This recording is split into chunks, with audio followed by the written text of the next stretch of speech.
Yo, what's up, people, man? It's your boy King Dion here, man. NBA 2K19 on screen, but real quick, on this Sunday evening, I would like to talk to you guys about the other basketball game as well as 2K, which is NBA Live. So, you know, people buy NBA 2K over NBA Live for one simple reason, and especially the casuals, because this game looks like basketball, and NBA Live does not really look like basketball. It animates a lot better than it has in the past, but it's still comparative to this and even previous 2K, the game still animates pretty poorly. And do I really care about that? Yeah, I mean, it's kind of iffy. Like, it's kind of on the fence about it. Like, I don't really care, but it will break immersion. Like, you'll play and be alive sometimes, and then you'll see something happen. And it's just like, okay, it'll break immersion. Is NBA Live 19 a bad game? Absolutely not. It's not a bad game. It's a decent game. The focus that's been put on the street modes in that game is what I dislike. You play franchise mode. Franchise is pretty much bare bones. The AI is nowhere near as intelligent as it is on NBA 2K. And that's just facts, people. Like, you go play a game of NBA Live, and then you come back and play this and tell me what kind of adjustments that the CPU is making on NBA Live, what kind of situations are they like snapping to and making the right decision on NBA Live versus this, and you'll come back and you'll tell me this game every time. At the end of the day, the casuals gonna play this over NBA Live just for the simple fact that it looks like basketball, and and the sim heads are gonna play this because it also plays a lot of basketball. Now, the previous years, NBA 2K18, NBA 2K17, those were bad years, but for the most part that this game just plays probably the best game of basketball that you can get, on a and you know what, it has for a long time, even when there were more than one basketball game to choose from, and there was more than more than two basketball games to choose from, it still took that crown. The thing is, if something is better, it usually takes a while for the masses to catch on and for it to start outselling the competition that was in the position of just being the highest selling, whatever. It doesn't have to be video games, it's anything. So I always go back to this story about the live tragedy with '06 and '07, and I go back to this because it lets you know how the consumer acts when it comes to like their purchasing habits and how they act, because you have to think about a certain level of loyalty. How you have to think about the how subject people are to change. A lot of people don't like change. It's just a fact. A lot of people don't like change. They don't want to pick up a new game and learn a new game. So you look at '06 and '07, that was it. Live was just never better than 2K again after that. At that game. And this was '06. '07 really put the nail in the coffin, but NBA Live 2009 was the first game that slightly outsold, NBA Live '09, and then NBA 2K10 started really outselling them, and then so on and so on.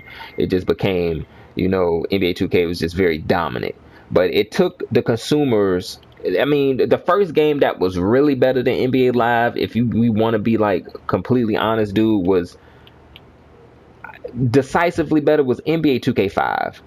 NBA 2K5 was decisive. Now, I always thought 2K was always a tad bit better if I wanted a simulation game, even back then when it was like 2K2, 2K3, but NBA 2K5 was decisively better than NBA Live. And that was even with NBA Live having a 3-point contest, a dunk contest. That's what pushed that game over the top and is regarded to one of the best, to a lot of Live fans, including me, as one of the best NBA Lives out. But if you look at a game of basketball and try to get down to the nitty gritty and play some basketball, NBA 2K5, that was the best one that you could have picked up. 2K6 the same. It takes a while. It takes years for the consumer base to be like, okay, maybe this is where I should be. And that's exactly what it's going to be with NBA Live versus 2K. Now, it hasn't started yet because NBA Live, on a fundamental level, and of what a game should be, it's not better than 2K. But if it so happens to ever come up and get better than 2K. You know, say we release these new gen consoles, PS5, Xbox One, whatever they want to call it, and then 2K just flops out the gate, and then it's a repeat of what happened with the Xbox 360 on NBA Lives, and you know, it's gonna take a while for the consumer to start like realizing like, okay, NBA Live, you know what I'm saying, is better, is a better purchase to buy. You know, like it's better, it's a better purchase. You know, it's a better game. You know. So watch out for that, man. Really be looking at these next gen consoles when these next basketball games come out, man, and you'll see exactly what I'm talking about, man. It's definitely gonna be interesting. So anyway, man, I just wanted to get on here and rant a little bit, man, about these games, and because I'm always paying attention to the state of these games, because 2K is one of the games that I'll play all year. You know, I'm more susceptible with dealing with the issues on this game more so than any other game. You know, just for the simple fact is because I'll just love basketball. You know, and you know, I'll put certain things to the side, but fortunately this year there's not a lot of issues here to where it's like, okay, I have to consider really putting this game down. You know, you have some annoying things with the CPU reacting the way it does to loose balls and stuff like that, but that can all be fixed in the sliders, and I'm working on a slider set right now to mitigate those loose ball situations where the CPU always comes out on top. You know, and you really can, like, and I'm gonna actually make a separate video about that, but you really can, you know, eliminate basically all of the problems in this game. You know, Zara always says Hall of Fame is for, you know, you can get you a challenge.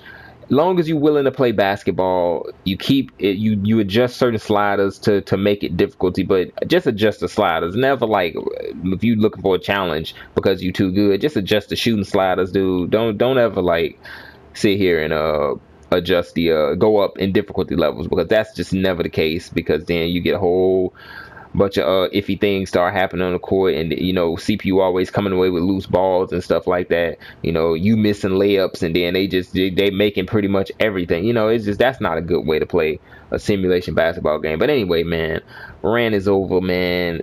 Peace out, people, man. It's been your boy King Dion. Later.